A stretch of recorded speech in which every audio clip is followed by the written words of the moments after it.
it was just a lot of like the talking and all the Lakers that like it was just so much of that going on. Like, all right, we get it, y'all won, but I think me and Brian had some conversations like we can't wait. And here we go. To the Lakers right there after that golden opportunity missed. Jokic, that's a slam. Makes a move. And just picking up where they left off last postseason. No timeout by the Lakers. They got to go. James, a bump, a feed, a punch shot. No!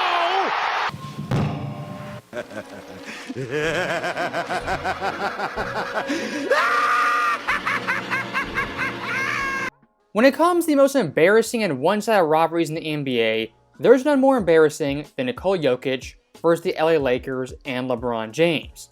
As looking at the last 14 meetings, the Joker is a staggering 13-1. Damn! And it goes further than actual on-the-court play. The Joker in all these meetings isn't just beating LeBron, Davis, the Lakers, he's also beating the NBA media, who every single year hypes the Lakers to the moon in these matchups. This was a very, very bad matchup for the Nuggets. After watching game one, my caution is gone, and my optimism is boundless. James on the drive, goes inside, stop, shot block, gets it back, it's over! It's over! Wow. The Los Angeles Lakers. Lakers. Not even 7. In 6. I guess they got to win at home. You're exactly right. Lakers in 6. Wrong again. So that right there, of course, absolutely pathetic. Those takes age like milk. As Nick, like a lot of the NBA media, they ride the Lakers till the wheels fall off. And every year versus the Joker, they're finally going to do it. They're going to beat him, dethrone the king of the NBA.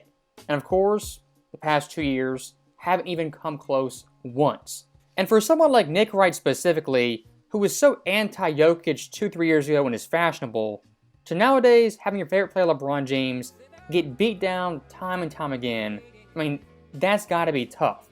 And for these matchups, it's not just the record, the sweeps, the jump-in sweeps, it's more than that.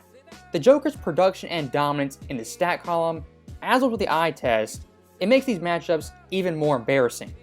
As looking at the Joker versus Anthony Davis, one of the best defenders in the game, 2024 took him to the woodshed. 29 points, 15 boards, nearly 10 assists on 58% shooting. The Joker in 8 matches versus Davis last year only had 1 game under 24 points and 1 game under 50% shooting. And of course in the playoffs to bounce the Lakers, had a 25-20-9 game that was absolutely phenomenal. I can't beat him. And looking back to 2023, a 6-game sample size, Joker vs. Davis and Lakers, perfect 6-0 record, 26 points, 14 boards, a triple-double on insane shooting. And of course, to bounce LA once again, the Joker, a 30-point triple-double and the game-winning bucket. Anthony Davis on the inbound, Jokic drives and puts it up and in! You lose! Good day, sir! The Joker, time and time again versus the Lakers, just these absolute dagger shots, rip your heart out shots that decimate their team and the entire fan base.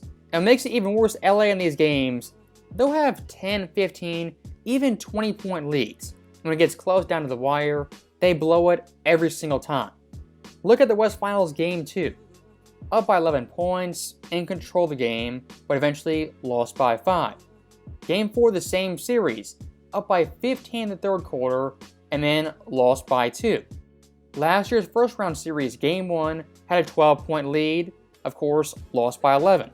Game 2, an even bigger lead, up by 20, blew that lead, lost by 2. Then, of course, Game 5 faced elimination, again a near double-digit lead that they blew and squandered.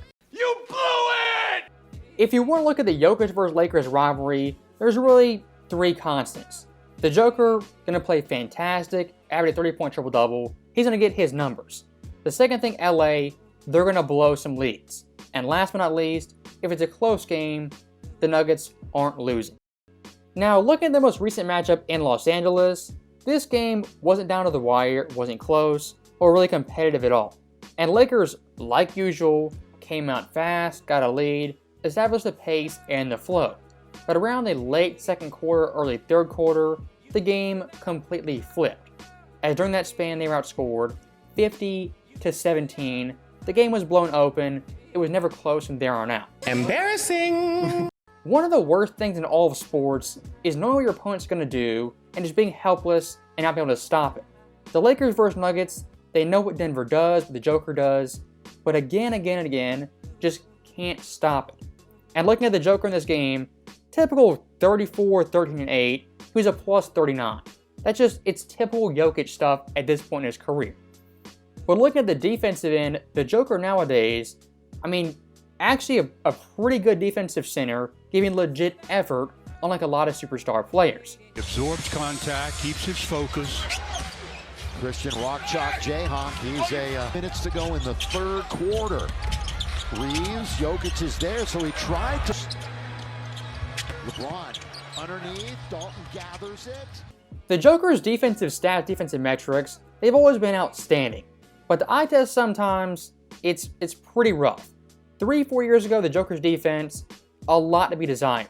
But now, 2024, heading into 2025, the Joker on defense, actually pretty damn good. And what it comes down to half the time is not defensive skill, defensive instincts, it's just giving effort and simply trying. LeBron James trying to get to the rim, here he goes! Oh, he rolls around and comes out. Now it's 4-on-3. Murray, the trailer, sitting at 17 underneath LeBron, that's blocked. It's blocked, and LeBron's gonna get back. It's 5-on-4. Russ hangs in the air, it finds Nikola Jokic. Reeves, Jokic is there, so he tried to find Davis. Now the Lakers have a 5-on-2 going against them. And Watson, he saves. Watson, spinner for 3, yes! Now look, those plays right there, pretty embarrassing. And for a superstar player considered top 10, top 5, best in the world status, not giving effort getting back on defense for the stat sheet doesn't show up. You don't get a turnover, your PR doesn't go down, your field goal percentage doesn't drop. But the effort plays, those are the silent killers for mediocre teams that want to be great. If you compare both these rosters, Denver versus LA, the Lakers top to bottom, more talent, more depth, really more everything. But the one thing they don't have is someone like Jokic. As even minus Aaron Gordon, this team, led by the Joker, just finds ways to win. And of course the Joker, we all know this, elevates all players in all facets of the game. And looking at his passing skills makes him so unique. He can have wraparound passes for corner 3s, he can find cutters down the lane for easy 2s, or it can be the screener handoff to someone like MPJ for an easy 3-pointer. If you want to talk the ultimate teammate, spoon-feeding you easy looks, just easy 2s, easy 3s, the Joker's best teammate you could possibly imagine. Lakers looking to scratch for the first time here in the third. And again, the third quarter. Again, same play, same deal. A lot of the Joker's plays offensively that we see nowadays, they're just things that we've never seen before. They make your head spin. And once again, looking at the supporting cast, the Joker, no premier all-star player, all-NBA player, even all-defensive player.